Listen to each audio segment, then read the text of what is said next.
right, guys. So today I wanted to talk about buying your first home as a homeowner.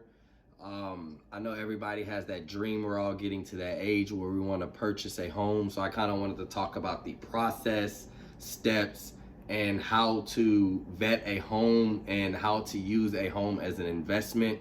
Not just so we can only make an emotional decision, but we always have to weigh in every options and use it as an asset, right? Because buying a home technically is a liability because of the maintenance and payments and taxes that you have to pay, but there still is a lot of benefits when buying a home versus renting, right? So the first step of the process of looking for your home, buying a home, is to get pre-qualified.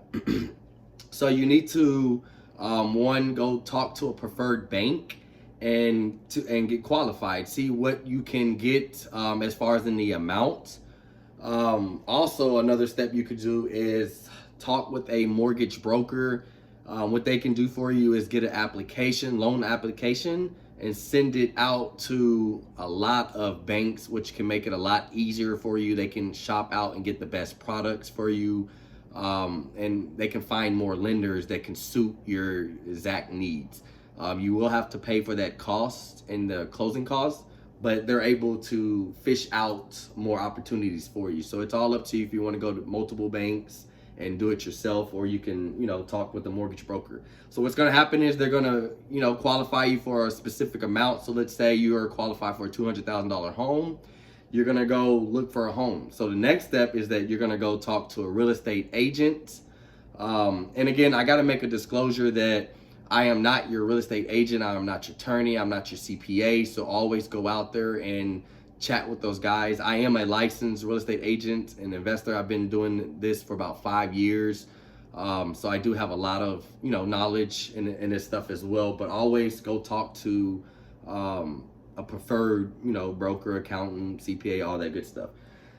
So what a real estate agent is going to help you do is they're going to sit down with you, figure out your goals, the type of property you're looking for. You're going to take your pre-qualification, right? They'll help you find a home, put in offers. They make it easy for you, right? They pretty much hold your hand throughout the process. They even help you with a lot of the documents that the banks require if they're really experienced. Make sure that you talk with the agent who's experienced and who will help you not just by finding a home, that's it. They need to be able to help you with the process. They need to make it easy and smooth for you. A very good agent's gonna have those expertise in that area. And you don't have to worry about paying a commission, right? The seller actually pays the commission for your buyer agent, and they pay the commission for their seller agent. So your buyer agent can get 2-3%, whatever they negotiate. The seller takes care of it out of his sales price. So you don't have to worry about paying an agent. So use an agent for your benefits. Also, they help you contract the property. Now, what's going to happen is that the bank is only going to lend whichever's lower out of the sales price and the appraised value. So the bank's going to require you to get appraised value on the home. And so whatever one's lower, right? So if the home is sales price is 200,000, but the bank goes and appraise it for 180, the bank's only going to lend you based off of the $180,000, not the sales price that your seller is trying to sell the home for. So that goes all back to negotiations. You may have to come out more money, or you got to, figure out a way that you can work it out with the seller. So next I want to talk about loans, the different types of loans. I'm going to keep it pretty basic. You got to do, more research. I can talk about this for hours. First loan is what's called an FHA, which is the Federal Housing Administration.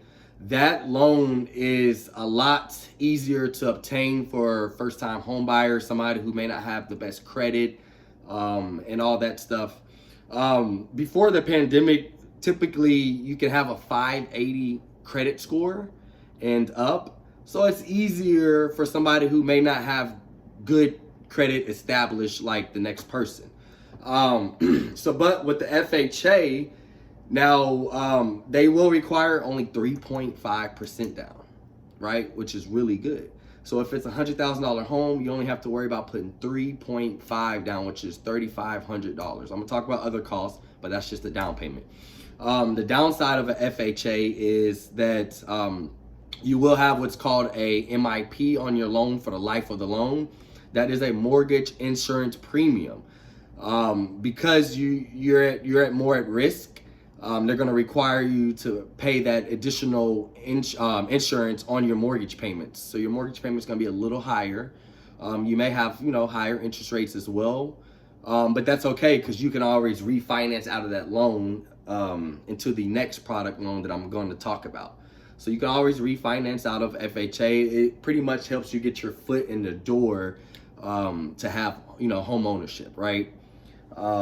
So also they offer another loan within the FHA, which is called a 203K loan, which is a repair loan. So it helps you make repairs on the property. Pretty much what they'll do is package it all up for one loan together. So you're gonna have a regular loan, and then also if you needed to make repairs on the loan, you can obtain that loan. So look it up, 203K loan, right? The next loan is the conventional. And just to back it up, the FHA is a government-backed loan, which is why they can assume more risk, why banks, make those loans out there for people who may be more at risk or just don't have the good credit profile that they prefer. So the government backs the loans up for those banks, which is why it's obtainable for us. The next type of loan is the conventional loan, which is a really good product if you have, established credit. Could be credit score 640 and up. Banks look at credit. They're going to look at debt to income ratio. So depending on how much debt you have versus the income, typically there's a front end, back end. So you have to talk with them. I can go on all day about that. Usually the front end's about 36% up, 28 to 36%, and then the back end's 40%. So if you have a lot of debt, you might need to pay it down. And just on a separate note with credit, always try to keep your credits, any debt, 30% and under, right? That keeps your credit score up. The conventional is a good loan. Typically, the down payment of it could be anywhere from 3 to 15%. You can get great interest rates for about 3.5 and up, maybe even 3%. Just depends over your credit profile. So you can still put 3% down. But anything under 20% with the conventional loan, you're going to have what's called a PMI, right? Which is a premium mortgage insurance on top of your payments. But that's not for the life of the loan. So you only have to worry about the PMI insurance. You're going to make that payment until you hit 20% equity.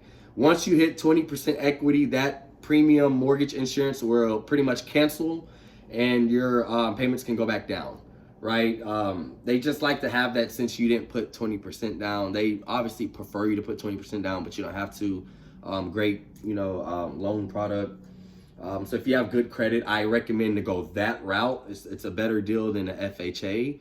And you can still put a low down payment down. Next one's a VA. This doesn't really apply to a lot of us. This is for military people. It's a veteran loan. Really good loan. If you're in the military, check out that product. You don't have to put any down payment down. You get 100% financing. You also don't even have to pay closing costs. And that's a great way to get into real estate. Even if you're looking to get into investments, you can take down a property with no down payment, no closing costs. So I recommend you guys check that out. On top of the down payment, there's always more money that you have to come to the table than people may share with you. It's not just a down payment when it comes to buying a home. You also have to put up earnest money, right? With this, just pretty much saying, hey, I want to put an offer on this property. If you get accepted, you're going to put down earnest money to show that you have good faith of buying that home. Typically, it's 1% of the purchase price that you're looking or your offer. So if I'm looking at a $100,000 home, I'll have to put $1,000 down for earnest money with the title company, which is a third party where you'll be closing. They hold those funds. Now, those funds do get applied back towards the purchase price. So you get that money credited back. So you're just putting it up front to show that good faith that, hey, I'm looking to buy this property. Here's my earnest money. That's negotiable too. You can negotiate. It doesn't have to be 1%. That's just a standard. So if it's a $100,000 home, you don't want to put $1,000 down. You can put less down. You got to have a good agent who's good at negotiating for you. There's different terms, so they can help negotiate the price, amount of, if you want to have due diligence days, right, to inspect the property, all this stuff. That way you can protect your earnest money. So if you have 7 days, you can do an option period for, let's say, 4 days, right, to protect your earnest money. So you can do your due diligence and vet the property, make sure it's a good property, have inspections, appraisal, all that stuff.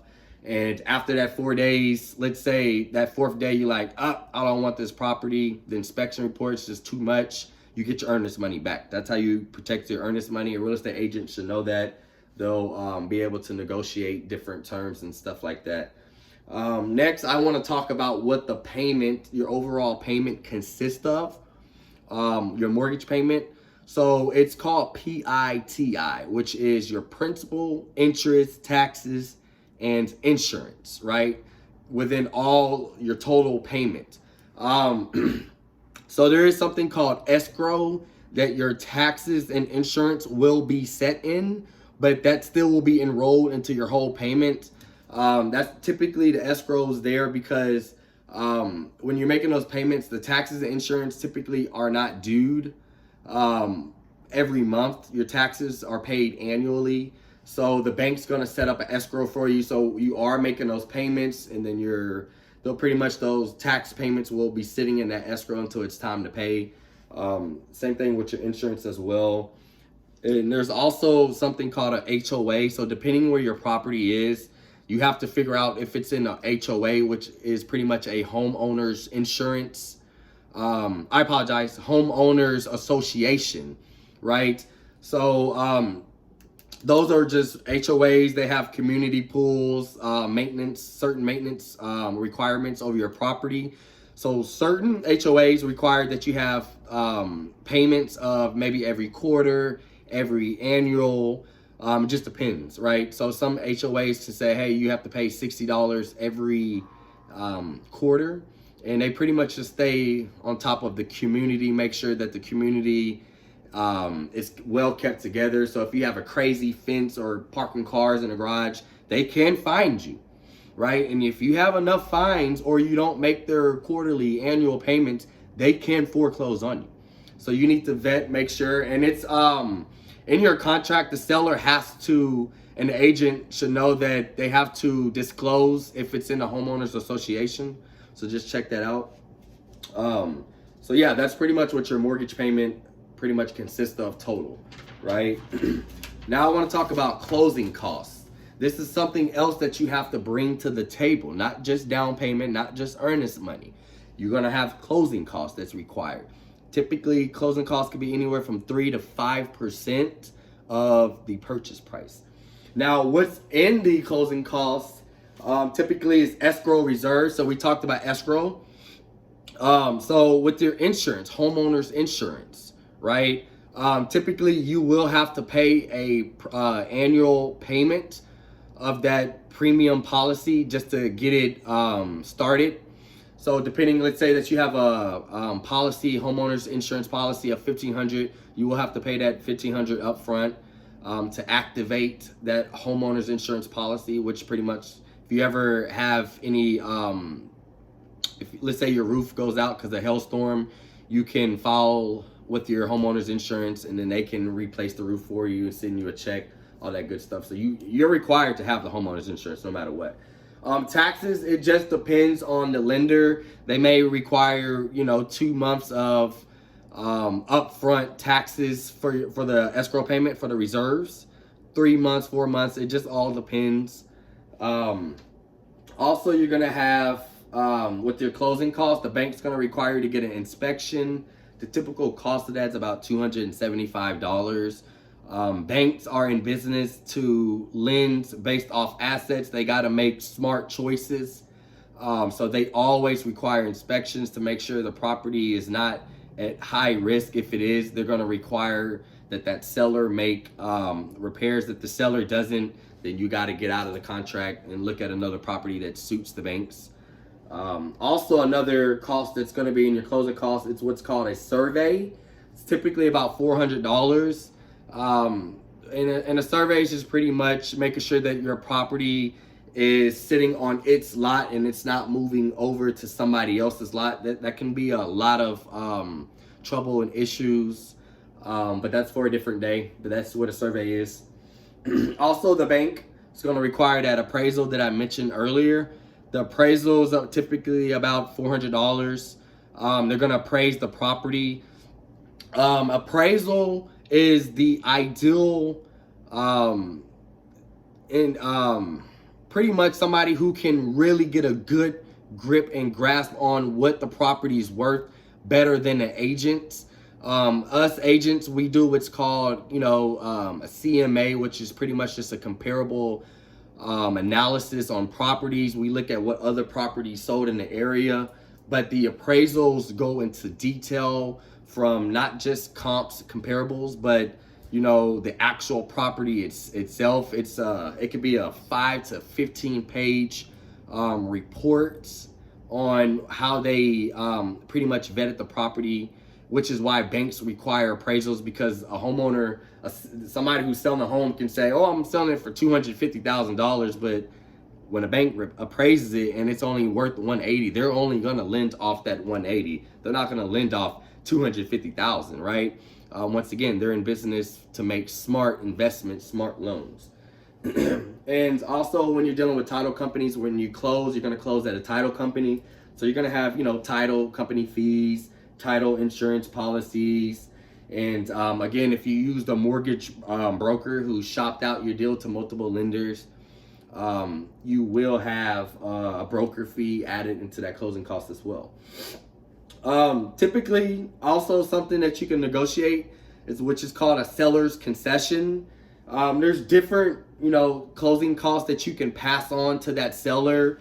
That's all negotiable, and they can credit it back to you off of, their sales price. So talk to your agent and figure out what's some type of cost that maybe you can pass on to your seller. But again, if your seller has other people who doesn't require seller's concession, repairs on a property, all these type of stipulations and terms that you're requiring, they may not go with you, right? They're going to go with somebody who doesn't require all this stuff. So you have to keep that in mind too. If you're asking for a lot, asking them to do repairs, you're asking for seller's concessions, you're asking them to go down on a price, longer option periods, it pretty much makes you a little bit more unfavorable, right? So you have to do what you got to do, but make sure that you're not just trying to make them bend their back either as well. Also, depending on your lender, they may require reserves, right? So this is that reserves of your mortgage payment. So let's say that a bank is like, hey, you have to have 3 months of reserves of your total mortgage payments when we go to close in your bank. They're going to want to see that you have, let's say that your mortgage payment is $1,000. They're going to want to see that you have $3,000 in your bank when it's time to close, so you can have those reserves. And at the end of the day, you should never be, house rich, cash poor. So don't buy a property if you can't have reserves, right? You got to have those reserves for rainy days.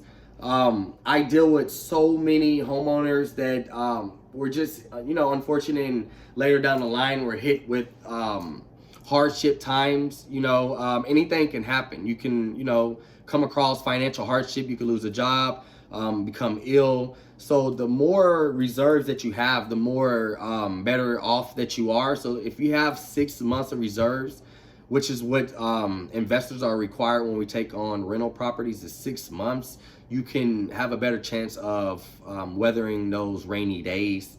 So never just go in buying a property with all the money just to get the deal done, but then don't have the money outside of it for those reserves or maintenance on the property. And I'll get into the maintenance soon as well. Okay, so the way to use a home as an asset, pretty much homes go up in value as time goes on. So as you make your payments, you're chipping away your principal amount. So, and while the home is going up, your principal amount's going down. So in between, there's something called equity that you're building, right? So your house is appreciating, you're knocking down your principal amounts. But typically, when you first start making payments, you're on a amortization schedule. So majority of your payments up front, out of the, let's say your mortgage payment's $1,000, majority of those payments up front are going towards interest. So you're barely chipping away from your principal amount. So if you're financed, let's say you bought a property for $100,000, you put down $3,000 for a down payment. Now your finance note's $97,000. You're barely chipping away at that $97,000 at first, right? Because banks want their interest up front. So as time goes on, it's gonna do the opposite, right? So let's say 10 years later down the line, when you're making payments, the majority of those payments that you're making will then start being more applied towards the principal amount. But banks are smart, right? They know it's risk, so they want their interest up front. So that's why majority of those payments are taking away the interest. So you can do what's called a principal reduction, which I recommend everybody to do, which is make additional payments on top of your mortgage payment so you can chip away at that principal faster, right? So if my mortgage payment's $1,000, if you can put extra $200 a month, all that $200 will be applied towards the principal. So you're knocking it down faster, you're building equity faster, because at first you're building paying that interest. So let's say 2 years later down the line, you're looking to sell your property, you're not going to be able to sell it because there's not enough equity. After all said and done, when you have 6% in cost of realtor fees and typically 1 to 3% in closing costs, you know what I'm saying? If your property is worth $90,000 and your mortgage balance is only at $82,000, well, you're gonna have about $9,000 in costs. You're gonna walk away with 81, so you actually might have to bring money to the table.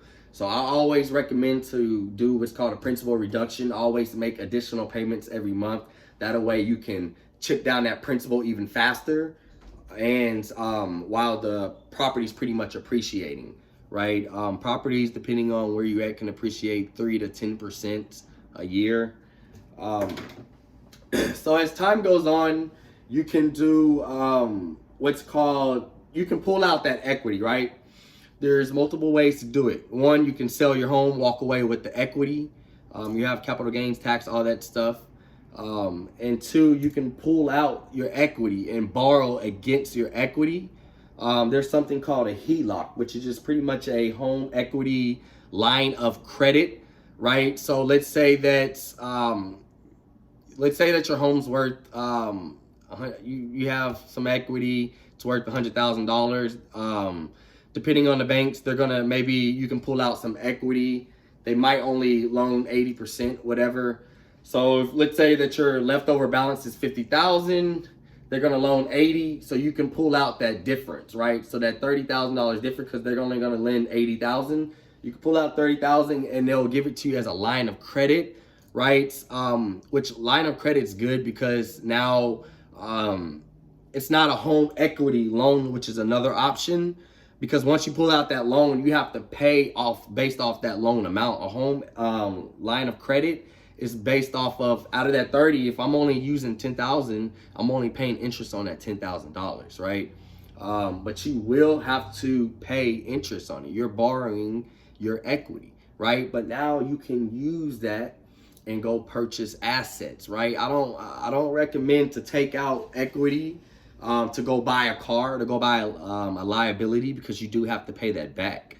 You know, some people choose to, and it's all up to you, but some people choose to take it out, go buy a car, maybe put their kids through school, whatever it is. But I'm always the guy that recommends assets over liabilities, right? That's how you continue to grow yourself, grow your financial situation as well. So if you can take that, you can go start a business with the 30K, 40, 50, whatever your equity is. You can go put money down on another property and then rent that one out. Now, if you can go keep doing that and buy multiple properties, guess what? That cash flow that you're getting in from those other properties are paying your mortgage payment, right? So now your home is not a liability because you're leveraging other assets to pay off your monthly payments, right? So now you're not making payments on that house. So that's something how you can leverage a liability. Yes, a home on a balance sheets is considered an asset, but an asset should pay you. That's how I look at assets. I want assets that pay me, right? Which is why I don't look at 401ks, and I can talk about this for another day, as an asset. I do look at it as an investment, but that shouldn't be your only investment. Why? Because you're paying out of pocket every month, and you cannot touch that money until a certain age. So if it's 30 years later down the line, people don't talk about, money, the time value of money. Money's not worth the same 30 years later down the line. Inflation, right? So your buying power becomes weaker. So remember that. Another thing with properties is repairs and maintenance. You're always going to have to, maintain your property, and I recommend you to maintain and always stay up to date with your repairs. So always have savings for that. Anything can go out. You're responsible for it. Also, the reason why it's important to do repairs is because if you do go to sell your property in the future, if your property is not in good condition, you're going to have a hard time selling it for retail. And then you're going to have to deal with somebody who can buy for cash like me. But when we buy properties for cash, we don't buy them retail price. We buy them at a discount. So then you're not walking away with any of your equity. So if your home is trash, you don't have no good flooring, no updated kitchens, bathrooms, you're going to be in trouble. So I'm going to talk about some updates, but it all depends about other properties in the area. This is how we look at investment properties as well, for top dollar. So what are those other properties in areas similar to the same square footage, year built, half mile distance, and the type of repair. So if properties in the area are selling for $200,000, which is top dollar, and they have brand new flooring, a brand new roof, granite countertop, all that stuff, you want to look at it to see, okay, if I want my home to sell for $200,000, what do I need to do for the repairs? Two big things that sell a home, especially because when you're selling a home, you're dealing with women, is the kitchens and bathrooms. So always keep your kitchen and bathrooms updated. Kitchens, keep your kitchen cabinets updated.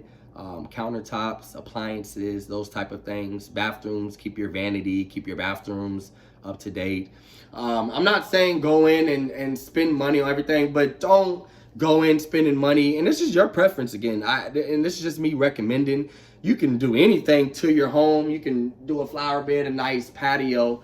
But the things that matter when it comes to selling, I'm trying to teach you to look at a property as an investment, because we tend to make emotional decisions as creatures, right? So we start dumping in money on our properties with stuff that when we go to sell it, it's not going to increase the value at the end of the day. So the bathrooms, the kitchens, the floorings, the roof, the HVAC systems, those type of things are what increase the value and what sell, right? So if those other properties got brand new laminate flooring, you need to update your flooring if it's been 20 years and you haven't updated your flooring, right? That's how you can get your top dollar. So you don't have to do it all at once, just chip away at it slowly. So update your floorings here and there, your roof. Typically your floorings, depending on the flooring, can be a 5 to 20-year flooring. Roofs got about 20 years of age. HVAC systems got about 10 years of age, and then you can service it for about $500. And depending on how well you upkeep your kitchen and bathrooms will stay along. Also, last thing, I'm not sure if a lot of people know about this, but with write-offs, you can write off specific things for your home, which is property taxes and mortgage insurance, right? Property taxes, you always have to pay it. Even if your home is completely paid off, you always need to pay your property taxes. property taxes can foreclose on you, and they supersede, a mortgage foreclosure, which is why in a deed of trust, a promissory note that you're going to pay back that bank, they have it in there. I look at deeds of trust all day, every day when I'm dealing with foreclosures. They have it in there, a clause that if you do not keep up with your property tax and you fall behind, they will foreclose on you first, because they don't want the city to foreclose on you and take the money, right? And property taxes typically increase about 2% every year. In certain areas, property taxes are high, and they're going to keep rising. That's something that, taxes we can never run from. So write that off. Write those taxes off. Talk to a tax specialist, accountant, CPA, and talk about your mortgage interest that you're paying on your property too, and you can write that off. Okay? So always have an exit strategy. We talk about this in business. We talk about this in investments. Never go into a property, an investment, a business without an exit strategy. You need to have multiple exit strategies, right? So I kind of, briefly touched on how to go about your exit strategies, how to increase your value, how to chip away at your principal faster, right? So you can build equity faster just in case you want to sell. So you can do a 15-year loan or a 30-year loan. If you plan on staying in a property for a long time, it's better to do a 30-year loan, because you can keep those payments lower. Since you're going to stay in it longer anyways, then you could just chip away from that principal amount by doing additional payments. If you plan on selling your property in 3, 5, 6 years, look into a 15-year loan with your lender, because yes, your payments will be higher, but the amortization schedule will move faster. So you're going to knock down your principal a lot faster, and those payments will apply to your principal a lot faster. It's just a faster schedule than the 30-year, where really the first 10, 15 years, the majority of your payments on that 30 years going towards interest first. Banks want to collect that interest first, right? They want to make their money first. They don't trust you, right? They don't trust you at the end of the day. So that's why they want to make their money first. So hopefully this was helpful. I plan on making a lot more videos in regards to investment properties and how to look at that. So if you have any questions or concerns, feel free to reach out to me. My email is rwhitley@yahoo.com. I really don't want to give out my cell phone, because I do a lot of calls and I'm just always on the phone. So hit me up through email. Hopefully I can be helped.